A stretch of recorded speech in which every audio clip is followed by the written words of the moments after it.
Saat makan, tiba-tiba rambut putrinya ditarik ibunya. Belum sempat putri bereaksi, ia langsung diseret ke ruang bawah tanah. Setelah itu, Yingzi menerima hukuman. Ibunya menaburkan abu dupa ke tubuhnya, lalu menggoyangkan lonceng sambil melafalkan mantra pengusir setan. Setelah persiapan selesai, ibunya mencambuk tubuhnya dengan ranting willow secara membabi buta. Tak peduli sekeras apapun Yingzi menjerit dan berteriak, wajah ibunya tetap datar, tidak menunjukkan niat untuk berhenti. Kehidupan tragis seperti ini sudah dijalani Yingzi selama 20 tahun. Karena ibunya seorang ahli feng shui yang sangat percaya tahayul, ditambah Yingzi sering berkelahi dengan orang lain. Sang ibu yakin Yingzi kerasukan roh jahat dan jika tidak diusir, banyak orang akan celaka. Yingzi dipukuli hingga kejang dan hampir sekarat, baru ibunya berhenti. Saat memeriksa, ibunya merasa roh itu justru makin ganas. Setelah menghitung, ia sadar feng shui rumah ini tak mampu menahan roh itu. Ia pun mengemasi jimat dan alat ritual, lalu memutuskan menjual rumah dan mencari tempat baru dengan feng shui lebih baik. Sementara itu, Yingzi yang penuh luka dan trauma akibat perlakuan ibunya, percaya dirinya akan membawa bencana. Karena itu, Yingzi jarang keluar rumah dan sering menelepon tetangganya, Shanxi, untuk curhat. Suatu hari, teleponnya dijawab wanita berambut pendek. Yingzi mengira salah sambung, tapi setiap menelepon, yang mengangkat selalu Xiaoyan. Anehnya, setelah berbicara, mereka tinggal di alamat yang sama, bahkan struktur dan tipe rumahnya sama. Satu-satunya perbedaan, di rumah Yingzi ada ruang bawah tanah, di rumah Xiaoyan tidak. Setelah Xiaoyan membongkar rumah sesuai petunjuk Yingzi tentang letak pintu masuk, ia benar-benar menemukan tangga gelap ke bawah.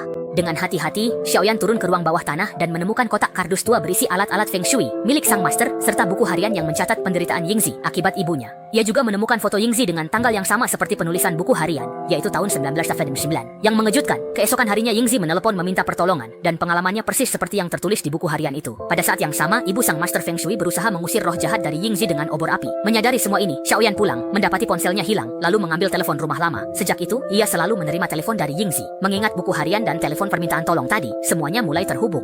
Karena mereka tinggal di alamat yang sama, Xiaoyan menarik kesimpulan berani. Saat Yingzi menelepon lagi, Xiaoyan menanyakan tanggal dan memastikan bahwa Yingzi dari tahun 1999 menelepon ke tahun 2019.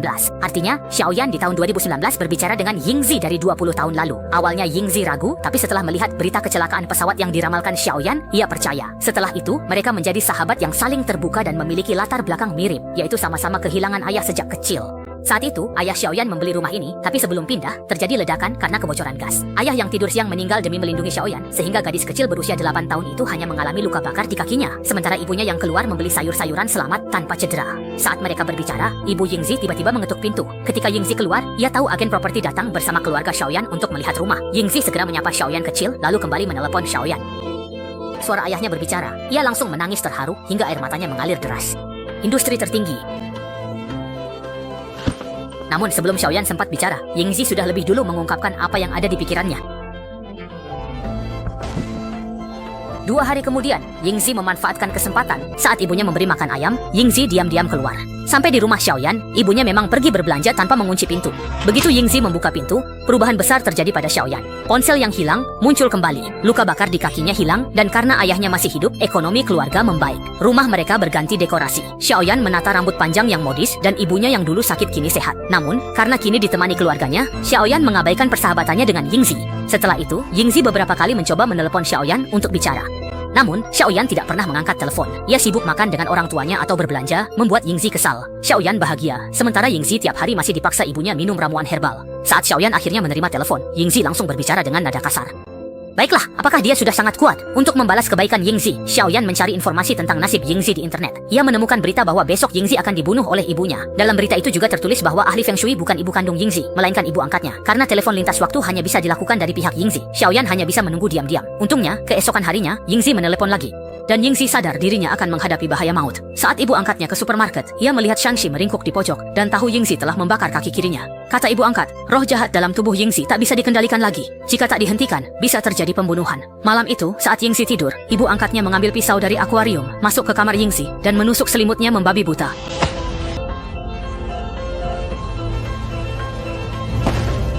Saat dia menyadari ada yang tidak beres, Yingzi sudah muncul di belakangnya dengan membawa alat pemadam kebakaran.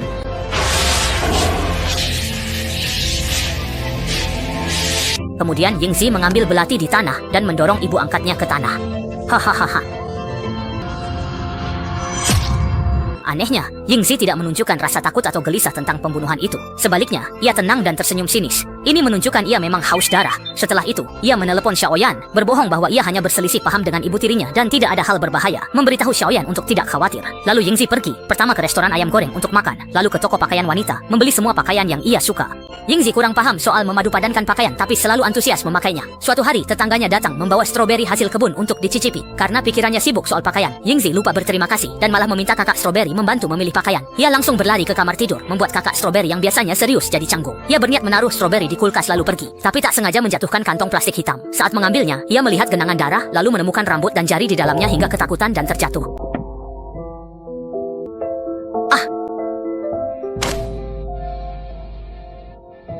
Yingzi mengambil pemadam kebakaran lagi. Artinya Strawberry Bro juga sudah dimasukkan ke kantong plastik hitam itu. Segera setelah itu, polisi mendatangi tiap rumah mencari Strawberry Bro yang hilang. Untungnya, mereka hanya ambil keterangan sebelum pindah. Ini membuat Yingzi sadar sesuatu. Jadi ia menelepon Xiaoyan untuk tahu apa yang akan terjadi. Tanpa sadar, setelah menutup telepon terakhir kali, dengan keraguan, Xiaoyan mencari masa depan Yingzi dan hasilnya mengejutkan. Yingzi adalah pembunuh berantai yang membunuh ibu tirinya dan paman Strawberry. Awalnya ia tidak percaya, jadi ia pergi ke rumah paman Strawberry, Dapeng, untuk memastikan. Ia mendapati Dapeng yang kemarin bersemangat, kini terbengkalai. Beberapa tahun kemudian, ia juga pergi ke kantor polisi untuk bertanya. Namun karena sejarah berubah, catatan polisi menyatakan paman Strawberry telah dimutilasi 20 tahun lalu dan Yingzi dijatuhi penjara seumur hidup. Dalam perjalanan pulang, Xiaoyan bertemu Shangxi, yang sebelumnya disebutkan Yingzi saat menelepon. Setelah bertanya, ia tahu cedera kaki Shangxi juga akibat Yingzi. Meski Xiaoyan mengungkapkan kekejaman Yingzi tidak peduli padanya, hanya khawatir polisi bisa melacaknya. Xiaoyan berpikir, jika Yingzi bisa melukai sahabatnya sendiri, Shangxi, maka jika ia membantu Yingzi lolos, mungkin suatu saat ia juga terancam. Karena serba salah, Xiaoyan memilih diam, yang akhirnya memicu kemarahan Yingzi. Selama 8360, aku akan menyukai semuanya. Yingzi ditangkap dan dipenjara, tapi hidup bahagianya tidak hancur. Saat Yingzi kehabisan akal, terdengar suara ketukan di pintu. Awalnya dia kira itu polisi, tapi ternyata Xiaoyan dan ayahnya. Karena agen properti tidak bisa menghubungi ibu angkat untuk tanda tangan kontrak rumah, ayah Xiaoyan meminta ibu Xiaoyan menunggu di agen properti. Dia membawa Xiaoyan menjemput ibu angkatnya untuk menandatangani kontrak, membuat Yingzi yang marah jadi senang. Karena Xiaoyan tidak tega, Yingzi bertindak. Ia berbohong ibu angkatnya tidur di atas, lalu menipu kedua orang tua itu masuk ke rumah. Setelah itu, dia mengambil alat pemadam kebakaran dan langsung menyemprotkannya ke ayah saat waktu tepat. Pada saat yang sama, di tahun 2019, ayah mengajari Xiaoyan mengemudi. Saat Xiaoyan menoleh ke ayahnya, ia melihat ayahnya perlahan menghilang seperti asap. Lalu mobilnya juga lenyap menjadi abu. Dalam kurang dari 1 menit, aura maskulin Xiaoyan yang berambut keriting kembali ke gaya rambut pendek. Walau kebahagiaan singkat Xiaoyan didapat Yingzi dengan mempertaruhkan nyawa, Xiaoyan tidak memikirkan itu. Sebaliknya, ia malah menyalahkan Yingzi atas rasa sakit kehilangan orang tua. Kini, Xiaoyan tidak lagi acuh tak acuh dan segera berlari pulang dengan panik. Karena ayah pada tahun 1999 tidak jadi membeli rumah ini, sekarang rumah ini tidak ada hubungannya dengan Xiaoyan. Yingzi sedang dihukum di penjara, jadi tempat ini rusak dan tak terurus. Tak lama kemudian, Yingzi menelepon. Xiaoyan belum sadar bahwa jika Yingzi bisa membunuh ayahnya di tahun 1999, dia juga bisa membunuh Xiaoyan kecil. Begitu Xiaoyan tahu dirinya yang kecil disekap, dia langsung menyerah.